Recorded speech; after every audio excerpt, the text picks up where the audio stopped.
bear fruit. This is a leaf. Not to be confused with Judge Joe Brown. Joe Judge, I guess they're hoping him to strike lightning like the Ravens struck special teams coach when they hired John Harbaugh, because he wasn't a quote-unquote a position. He's a special teams coordinator. And we see how that's turned out. And maybe the Giants are hoping they can have that level of success. He worked 3 years as the Patriots, 8 years with Coach Saban, at Alabama for 3 seasons. Yeah. He's also, this year, he was the special teams and wide receivers coach. Never heard of that before. Special teams and wide receivers? Yeah, normally you have one job. you coach one position. This isn't college or high school where the OC is offensive coordinator, the quarterback coach, all that stuff. This is the NFL. So, and by the way, he presided over the worst group of wide receivers in Patriots history. But he got the job with the strength of his special teams. They were very good. Okay. So I guess, Panthers get Matt Rule. Wow. Boy, these just guys coming out of nowhere getting head coaches. Skip, they thought Joe Judge was going to take the job at Mississippi State because that's where he went to school. Yeah, He's like, why would I take that job? I can get me an NFL job. It was reported he was offered the gig. Turned it down for the Giants.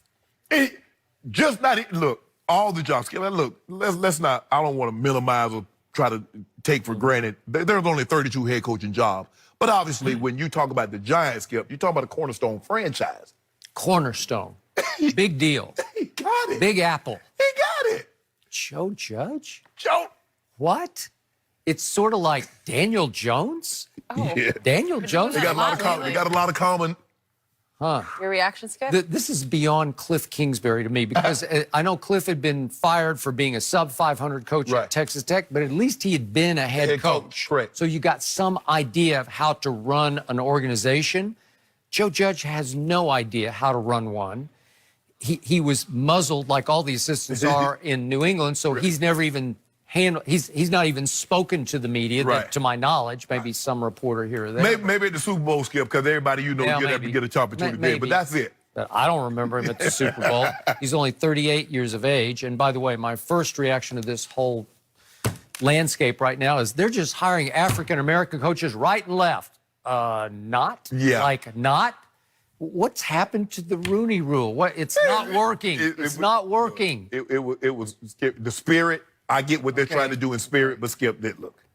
Matt Rule? Are you kidding me? I watched Matt Rule's Baylor teams twice this year against my Oklahoma Sooners. They had a 31-10 lead at halftime at home and lost to Oklahoma. Then they lost to Oklahoma in the Big 12 title game.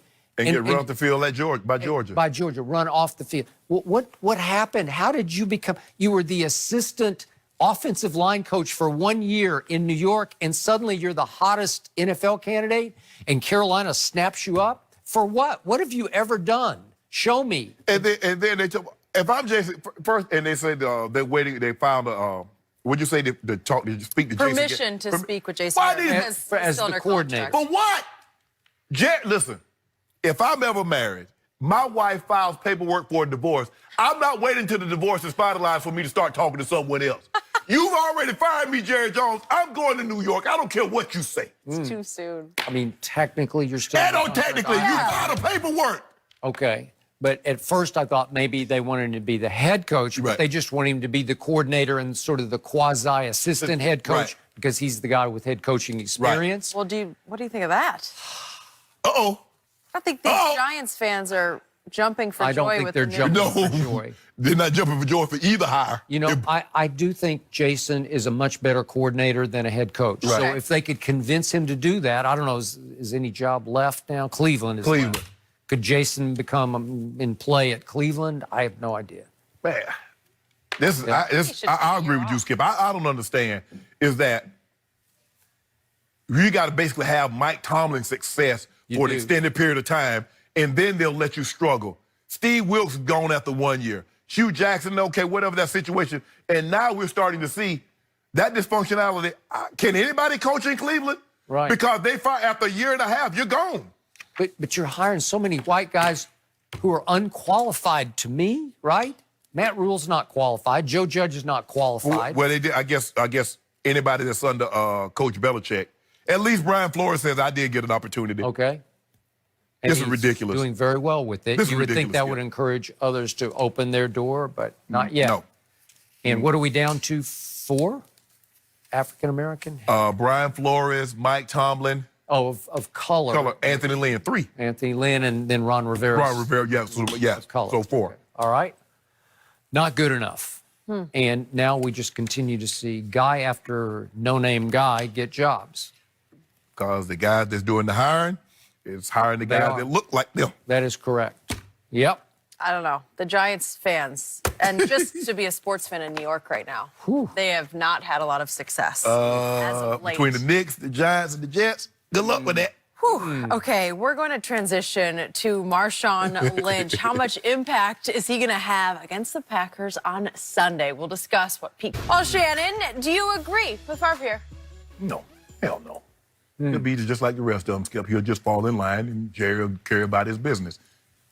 Grab no Pittsburgh. Man, they need to stop this. They think everybody that comes from Pittsburgh is tough. You know what I'm saying? We should have talked to James. You know, everybody from Pittsburgh is tough. It's like, Well, man, I'm James from is Brooklyn. tough. I'm from the Bronx. Okay.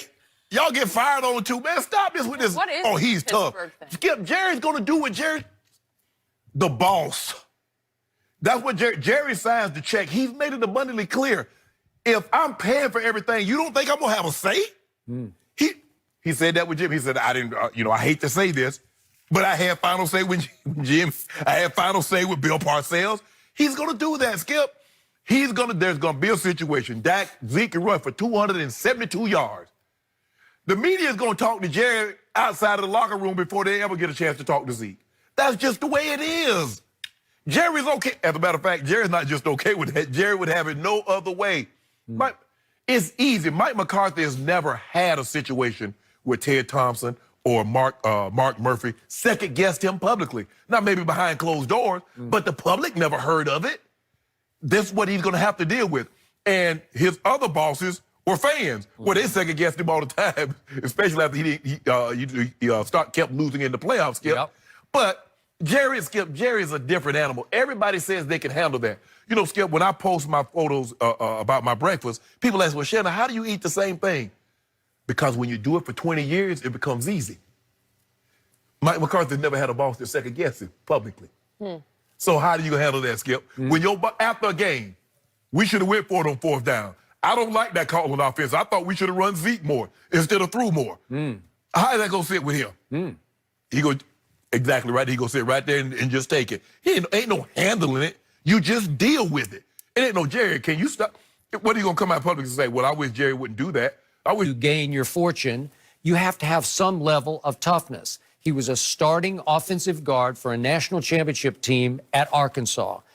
I have seen him get mad, and you wouldn't want to mess with him. He's actually bigger than you think. So if push came to shove and Jerry got in a fight with somebody, again, depending on what the guy's age was, my money might be on Jerry because he's the guy you'd have to. Well, the guy better be 80. Because Jerry's 77. Well, what I'm saying, he's the one of those guys you'd have to kill to whip because he's got that kind of crazy toughness to him. So let's not underestimate his toughness.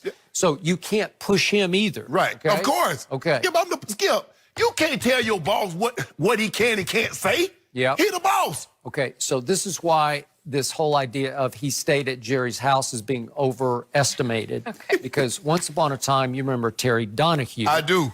20 years was the head coach at UCLA and then went on to become the GM of the San Francisco 49ers during the T.O. saga. He was the one who said, I've seen enough of T.O. I'm going to ship him out of here.